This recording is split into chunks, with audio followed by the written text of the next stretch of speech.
आजकल हर जगह कन्नड़ा मूवी कांतारा की डंका बज रही है और मैंने रिसेंटली इस मूवी को देखा। यकीन मानिए दोस्तों, मूवी का हर एक सीन आपके रोंगटे खड़े कर देंगे और बॉलीवुड के 500 करोड़ वाली मूवीज भी इसके सामने पानी मांगते हुए नजर आएंगी, क्योंकि इसकी स्टोरी लाइन और बीजीएम एकदम धांसू है और ये सीधा सीधा भारत की संस्कृति, परंपरा और भारत की जड़ों को दर्शाती है। दोस्तों, इसको IMDb पर 9.7 आउट ऑफ 10 की रेटिंग मिली हुई है और आज हम इसी मूवी को एक्सप्लेन करने वाले हैं। फ्रेंड्स, आपका एक एक लाइक हमारे लिए बहुत मायने रखता है, तो अगर आपको हमारी वीडियो पसंद आती है तो प्लीज वीडियो को लाइक और शेयर करना मत भूलें। और अगर आप हमारे चैनल पर नए हैं तो प्लीज चैनल को सब्सक्राइब करके बेल नोटिफिकेशन को ऑन कर लीजिए। कहानी शुरू होती है आज से करीब 150 साल पहले और हमें 1847 की एरा को दिखाया जाता है। तब दक्षिण कन्नड़ा में एक राजा हुआ करते थे। देखा जाए तो उनके पास सब कुछ था, धन, दौलत और सम्मान देने वाली प्रजा भी, परंतु उनका मन हरदम विचलित रहता था और उनकी मन को शांति नहीं थी। राजा अपनी मन की शांति को पाने के लिए कई सारे धार्मिक स्थल और मंदिरों का यात्रा करते रहे। इसके बावजूद भी उन्हें अपनी मन की शांति नहीं मिल रही थी। लेकिन किसी दिन जंगल में उन्हें गग्गरा नाम की एक डिवाइन जानवर की आवाज सुनाई पड़ती है। वो उसका पीछा करते हुए उस जगह पर पहुंच जाते हैं। वहाँ पर उन्हें एक देवी पत्थर रखा हुआ दिखता है। राजा उस देवी पत्थर को नतमस्तक होकर प्रणाम करते हैं और उसी पल में राजा को अपनी मन की शांति मिल जाती है। अब राजा डिसाइड करता है कि वो इस पत्थर को अपने साथ ले जाएगा, परंतु गांव के लोग उसे विनती करते हुए कहते हैं कि आप जो चाहे यहाँ से ले जाए, परंतु आप हमारे देवा पंजुर्ली को नहीं ले जा सकते। तभी अचानक उनमें से एक इंसान के शरीर में स्वयं देवा पंजुर्ली प्रवेश कर जाते हैं। दरअसल देवा पंजुर्ली इस जंगल में रहने वाले लोगों को बुरी शक्तियों से प्रोटेक्ट किया करते थे और अब राजा उन्हें अपने साथ ले जाना चाहता है। परंतु देवा भी राजा के सामने एक शर्त रखते हैं कि अगर तू चाहता है कि मैं तेरे साथ जाऊं तो तुझे इन गांव वालों को वहां तक जमीन देना पड़ेगा जहां तक मेरी आवाज सुनाई दे। साथ में देवा पंजुर्ली उसे एक वार्निंग भी देते हैं कि अगर तूने या तेरी परिवार वालों ने कोई गलती किया तो उसे उसका अंजाम भुगतना पड़ेगा। कुछ इस तरह से राजा देवा पंजुर्ली को अपने साथ ले आया और गाँव वालों को जंगल का एक बड़ा सा टुकड़ा मिल गया। अब समय कुछ आगे निकलता है और हमें 1970 की एरा को दिखाया जाता है। यहाँ पर शिवा नाम के एक लड़के को उसके पिता ये दंत कथा बता रहे थे। दरअसल शिवा के पिता हर बार भूता कोला नाम के एक रिचुअल को परफॉर्म करते थे। इस रिचुअल के जरिए स्वयं देवा पंजुर्ली उस परफॉर्मर के शरीर में आकर गांव वालों को उनकी परेशानियों का हल बताते थे। दोस्तों, मैं आपको बता दूं कि कन्नड़ा में भूता कोला रिचुअल बहुत ही फेमस है और लोग इस रिचुअल को बहुत ही रिस्पेक्ट के साथ मनाते हैं। भूता कोला के दौरान उस राजा के वंश का उत्तराधिकारी उन गांव वालों से अपनी जमीन वापस लेना चाहता है। वो कानूनी दांव पेच के जरिए उस जमीन को अपने नाम करवाना चाहता है, परंतु भूता कोला के दौरान परफॉर्मर के शरीर में आने वाले देवा उसे बताते हैं कि तेरे परदादा ने अपनी परिवार की शांति के बदले में उस जमीन को गाँव वालों को दे दिया था। अगर तुझे वो जमीन चाहिए तो मिल जाएगा, पर तेरे परिवार की शांति खत्म हो जाएगी। ये सुनने के बाद वो इंसान गुस्से में देवा पंजुर्ली की अस्तित्व पर सवाल उठाने लगता है और उन्हें झूठा तक बोल देता है। अब देवा क्रोधित होकर एक भयंकर गर्जना करते हैं और उसे कहते हैं कि तेरा फैसला तो कोर्ट की सीढ़ियों पर ही हो जाएगा। और रही बात मेरी अस्तित्व की कि मैं देवा हूँ या परफॉर्मर, तो अगर आज के बाद मैं तुम्हें कहीं दिख गया तो समझ लेना मैं परफॉर्मर वरना मैं देवा। ऐसा कहते हुए शिवा के पिता मसाल लेकर जंगल की तरफ दौड़ पड़ते हैं। बाकी लोगों के साथ शिवा भी उनका पीछा करता है, परंतु वो अचानक कहीं पर गायब हो जाते हैं। उस दिन के बाद शिवा के पिता को किसी ने भी नहीं देखा और वो राजा का वंशज भी पंजुर्ली देवा के कहे मुताबिक कोर्ट के बाहर खून की उल्टियां करके मारा जाता है। यहाँ से हमें 1990 की कहानी को दिखाया जाता है। यहाँ पर शिवा अब बड़ा हो चुका होता है और वो कंबला नाम की एक बफेलो रेस में पार्टिसिपेट कर रहा था। अंततः शिवा ही इस रेस को जीत गया था, लेकिन गांव के कुछ लोग बेईमानी से किसी और को रेस का विनर बना दिए थे।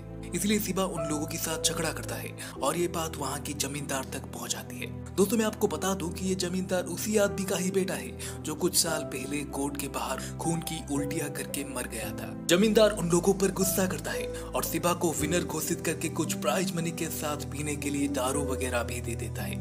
दरअसल जमींदार शिवा और उसके दोस्तों को नशा करवाने के बदले में छोटे छोटे इल्लीगल काम करा दिया करता था। वहीं गलत संगत में पड़ने की वजह से शिवा बिल्कुल ही नशेड़ी और निकम्मा बन चुका था और यही वजह था कि उसकी माँ शिवा और उसके दोस्तों को हर वक्त डांटती रहती थी। देखा जाए तो परंपरा के हिसाब से शिवा को ही अपने पिता के बाद भूता कोला परफॉर्म करना चाहिए था, परंतु हर वक्त नशे में धुत रहने की वजह से शिवा का छोटा भाई गुरुवा इस जिम्मेदारी को संभाल रहा था। कहानी में हम लीला नाम के एक लड़की को भी देखते हैं जिससे शिवा बहुत ही प्यार करता है और लीला भी शिवा के साथ अपने फ्यूचर की सपने देख रही थी। खैर, लीला अपनी ट्रेनिंग की सिलसिले में कुछ दिनों के लिए गांव से बाहर चली जाती है। अब आता है कहानी में ट्विस्ट और हम मुरली नाम के एक न्यू फॉरेस्ट ऑफिसर को देखते हैं। यहाँ के जंगल में हो रहे इलीगल कामों को रोकने के लिए मुरली का तबादला यहाँ पर किया गया था। मुरली अब वहाँ के लोगों को पेड़ वगैरह काटने से रोकने लगा था और उसे उन लोगों की पूजा वगैरह में बिल्कुल भी भरोसा नहीं था। ऐसे में मुरली शिवा और उसके दोस्तों के लिए सरदर्द बन चुका था, क्योंकि वो शिवा और उसके दोस्तों को रंगे हाथों पकड़ना चाहता था। पेड़ काटने वाली बात को लेकर शिवा और फॉरेस्ट ऑफिसर मुरली के बीच एक दो बार झगड़ा भी हो चुकी थी और अब ये दोनों एक दूसरे के कट्टर दुश्मन बन चुके थे। इस दौरान ऑफिसर मुरली भी इस पूरे जगह को रिजर्व फॉरेस्ट में तब्दील करने का ऐलान कर चुका था। आगे कहानी में हमें दिखाया जाता कि शिवा के साथ कुछ अजीब सी घटना होने लगी थी और उसे सपने में देवा पंजुर्ली भी दिखाई दे रहे थे। अब कुछ दिनों बाद लीला की ट्रेनिंग भी खत्म हो चुकी थी और इसी गांव में उसे फॉरेस्ट गार्ड की पोस्ट पर एक जॉब मिल गया था। लीला की जॉब के पहले दिन ही मुरली उसे लेकर गवर्नमेंट ऑर्डर्स पर वहां के पूरे एरिया को मुआयना करने आता है। यानी कि मुरली के थ्रू वहां पर इलीगल तरीके से बनाए गए घर और इंक्रोचमेंट का एक रिपोर्ट गवर्नमेंट के पास पहुंच जाएगा, जिस वजह से फॉरेस्ट ऑफिसर और गांव वालों के बीच में हाथापाई हो जाती है और इस चक्कर में शिवा और उसके दोस्त भी शामिल थे। परंतु किसी तरह से गवर्नमेंट ऑफिसर एंक्रोचमेंट एरिया का मुआयना करता है। अब इस घटना से वहां के लोग बिल्कुल ही गवर्नमेंट के खिलाफ हो चुके थे और वो इस बात के लिए लीला पर भी गुस्सा करते हैं, क्योंकि लीला भी फॉरेस्ट ऑफिसर के साथ थी। दूसरी तरफ जमींदार गांव वालों को मदद करने के बहाने से उनकी सारी जमीन खुद के नाम करवा लेता है। दरअसल ज्यादातर गांव वाले अनपढ़ थे और जमींदार का वकील कानूनी कागज पर सबका अंगूठा लगाकर उन सबको ठग लेता है। वहीं शिवा और उसके दोस्त फॉरेस्ट ऑफिसर को परेशान करने के लिए जंगल से ज्यादा पेड़ काटने लगते हैं, लेकिन एक रात फॉरेस्ट ऑफिसर उन सबको रंगे हाथों पकड़ लेता है।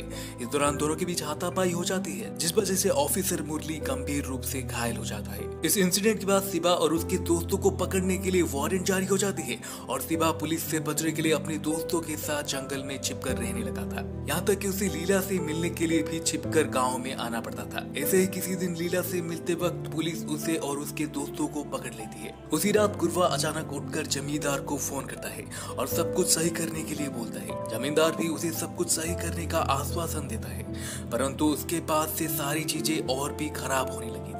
शिवा और उसके दोस्त अटेम्प्ट टू मर्डर के केस में पूरी तरह से फंसते चले जाते हैं और ऑफिसर मुरली अब भी पूरे एरिया को रिजर्व फॉरेस्ट बनाने में जुटा हुआ था। दूसरी तरफ जमींदार शिवा के छोटे भाई गुरुवा को अपनी जीप में बिठाकर जंगल की तरफ ले जाता है और उसे एक छोटी सी जमीन का टुकड़ा ऑफर करते हुए कहता है कि इसके बदले में तुम्हें भूता कोला परफॉर्म करते वक्त बस ये बोलना है कि गाँव वाले सारी जमीन वापस जमींदार को लौटा दे। यहाँ पर गुरुवा भी जमींदार के असली चेहरे को पहचान गया था और वो ऐसा करने से मना कर देता है। साथ ही साथ वो कहता है कि देवा पंजुर्ली ऐसा होने नहीं देंगे।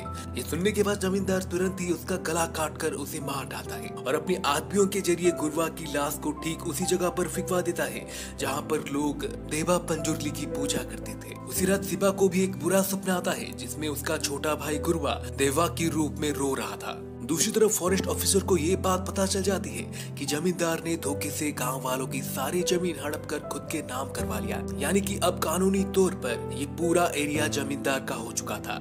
ऐसे में फॉरेस्ट ऑफिसर गांव वालों की मदद करने का डिसाइड करता है। वहीं जमींदार को इस बात की भनक लग जाती है और वो शिवा को जेल से छुड़वा कर उसे भड़काने लगता है कि फॉरेस्ट ऑफिसर मुरली ही तुम्हारे भाई का कातिल है। ये सुनते ही शिवा तुरंत ही मुरली को मारने के लिए निकल पड़ता है, लेकिन रास्ते में एक बूढ़ा आदमी उसे बताता है कि जिस दिन गुरुवा का मर्डर हुआ था उसी दिन जमींदार गुरुवा को अपनी जीप में कहीं पर ले जा रहा था, परंतु वापस आते वक्त गुरुवा उसके साथ नहीं था। हालांकि इस वक्त शिवा नशे में धुत था, पर उसे ये बात समझने में देर नहीं लगती कि जमींदार ने ही उसके भाई को मारा होगा। अब जब शिवा सारी सच्चाई जान चुका था तो जमींदार के आदमी उसे मारने के लिए आते हैं, परंतु शिवा उल्टा उन पर ही भारी पड़ जाता है। इसके बाद शिवा सीधा गांव वालों के पास पहुंचता है। अब गांव वालों को भी ये बात पता चल जाती है कि गुरुवा को जमींदार ने ही मारा है।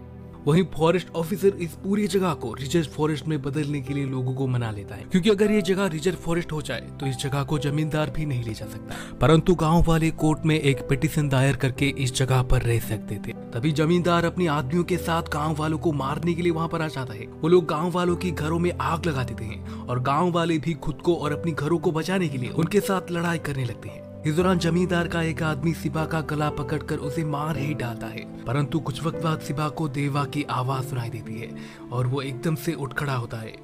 यानी कि अब देवा पंचुर्ली उसके शरीर में प्रवेश कर चुके थे और वो जमींदार का गला पकड़ लेते हैं। ते कहते हैं कि जो तुम इतना पाप किए हो तो तुम्हें क्या लगा तुम बच जाओगे? तुम्हारा पाप का घड़ा भर चुका है और तुम्हारी खून से ही गांव की मिट्टी अपनी प्यास बुझाएगी। ऐसा कहकर देवा उसे मार गिराते हैं और इस तरह से गांव वालों को जमींदार की चुंगल से मुक्ति मिल जाती है। नेक्स्ट सीन में हम शिवा को भूता कोला परफॉर्म करते हुए देख पाते हैं और यहाँ पर लीला भी प्रेग्नेंट थी। दैट मींस लीला के पेट में शिवा का बच्चा था। अचानक से शिवा अपने पिता की तरह ही जंगल की तरफ भाग जाता है और हमें दिखाया जाता है कि शिवा के सामने देवा के रूप में उसके पिता खड़े हुए थे और देखते ही देखते वो दोनों वहाँ से गायब हो जाते हैं। यानी कि शिवा भी अपने पिता की तरह अब कभी नहीं दिखने वाला। देखा जाए तो शिवा फाइटिंग करते वक्त ही मर चुका था, लेकिन पंजुर्ली देवा ने उसे कुछ वक्त और जिंदा रखा ताकि वो गांव में होने वाली बुराई को खत्म कर सके और अपनी वंश को आगे बढ़ा सके। कहानी के अंत में हमें पता चलता है कि शिवा का बेटा भी उनकी परंपरा को आगे बढ़ाएगा, यानी कि वो भी भूता कोला परफॉर्म करते हुए देवा पंजुर्ली की पूजा करेगा। दोस्तों, ये कहानी हमें सिखा जाती है कि बुराई कितनी भी ताकतवर क्यों ना हो, पर अंत में जीत अच्छाई की ही होती है और भगवान हर युग में किसी न किसी रूप में अपने भक्तों की रक्षा करते हैं।